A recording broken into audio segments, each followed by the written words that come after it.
Bienvenidos al canal de historias bélicas que merecen ser contadas.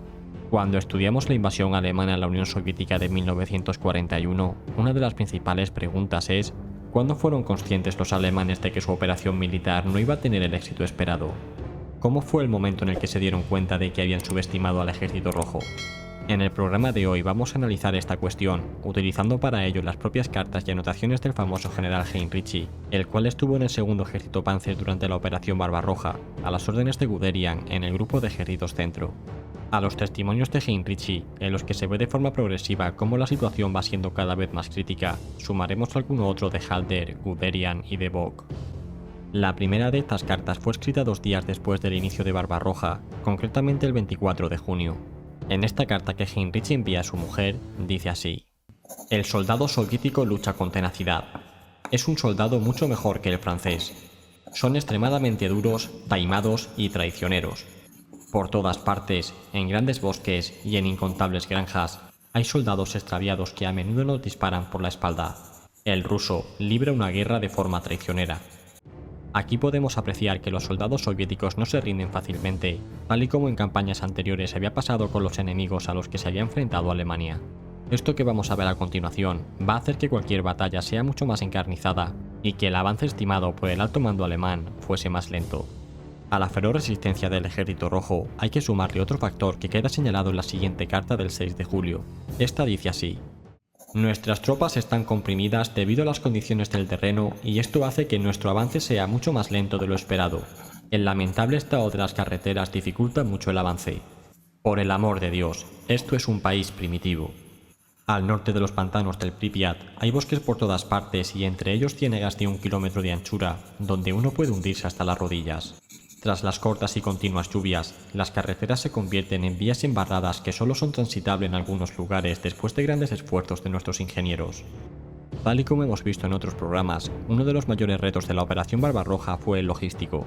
La falta de camiones, así como de vías de ferrocarril con el ancho de vía adecuado, sumado al mal estado de las carreteras, hizo que cada vez fuese más complicado llevar suministros hasta las tropas de primera línea. Esto provocó que pronto la comida, munición y piezas de repuestos estuviesen racionados.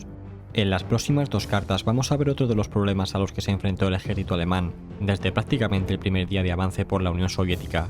La primera carta es del 8 de julio y dice así: ahora vamos muy retrasados con respecto a las divisiones motorizadas.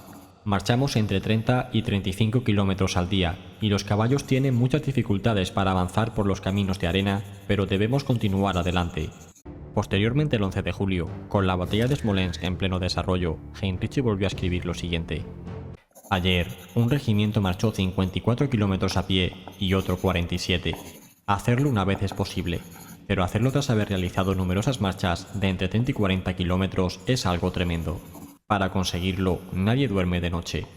Se ponen en marcha a las 2 o 3 de la mañana y duran hasta que nuevamente se vuelva a hacer de noche sobre las 10. A esto podríamos sumarle miles de testimonios de soldados que dicen que no pueden más y que están haciendo un esfuerzo sobrehumano.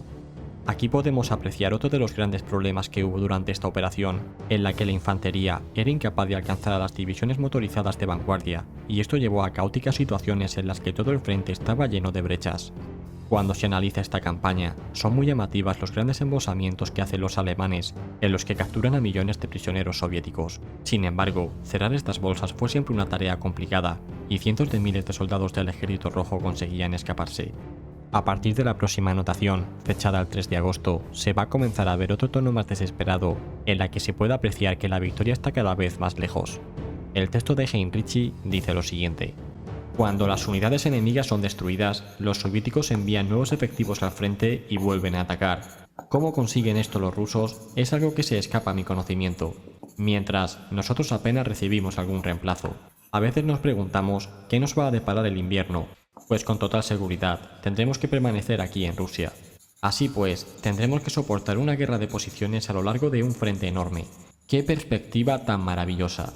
El siguiente testimonio que vamos a ver es del mariscal von Bock, comandante en jefe del grupo de ejércitos centro, con fecha del 7 de agosto. En cualquier caso, la situación es extremadamente tensa. Si una división desplegada en el área de retaguardia del ejército llega al frente, me la arrebatan y la envían al grupo norte o sur.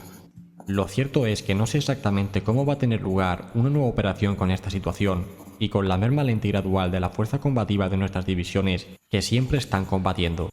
Aunque por otro lado, no hay duda de que las cosas son peor para los rusos. Esta anotación de Bock hace referencia a que durante gran parte de agosto, el ejército alemán estuvo paralizado sin saber a dónde dirigirse.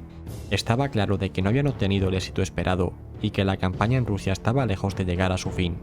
Las tropas del Grupo Centro, que tenían el objetivo de llegar a Moscú, fueron divididas para enviar ayuda tanto al norte como al sur, y esto hacía que su comandante en jefe se desesperase, tal y como acabamos de ver. Unos días más tarde, concretamente el 10 de agosto, Guderian anotó: mientras continúen sin entregarse las piezas y motores de repuesto acordados, la situación de las fuerzas Panzer no podrá mejorarse de forma satisfactoria.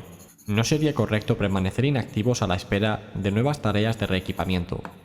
En ausencia de piezas de repuesto y motores, el periodo de descanso no producirá ninguna mejora apreciable. El tiempo corre a favor del enemigo, no de nosotros. El contexto de esta situación fue el del parón de las ofensivas del Grupo de Ejércitos Centro, que necesitaba un descanso para recuperarse de manera urgente. Aún así, y pese a sus debilitadas fuerzas, Guderian continuaba siendo partidario de seguir atacando, y al final no le quedó más remedio que desplazarse hacia el sur, para poder capturar la ciudad de Kiev. A continuación vamos a ver el testimonio de uno de los hombres más importantes de esta ofensiva y que más optimista se había mostrado desde que comenzó, llegando incluso a declarar a principios de julio que la Unión Soviética había sido totalmente derrotada. Tal y como vamos a ver, un mes más tarde Halder diría lo siguiente: respecto a la situación general, cada vez está más claro que hemos subestimado al coloso ruso, que se preparó conscientemente para la guerra con total falta de escrúpulos, como así se puede esperar de un estado totalitario.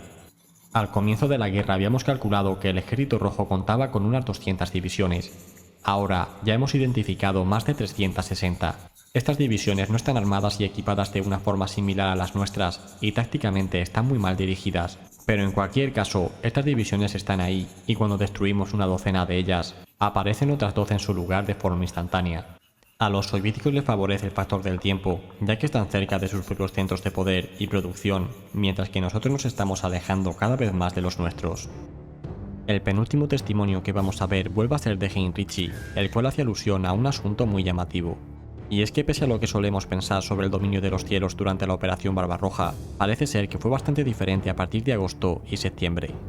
A principios de agosto Heinrich anotó: el enemigo ha disfrutado de una completa superioridad aérea durante todo el día. La división ha sufrido hasta el momento fuertes pérdidas a causa de las incursiones de bombardeo.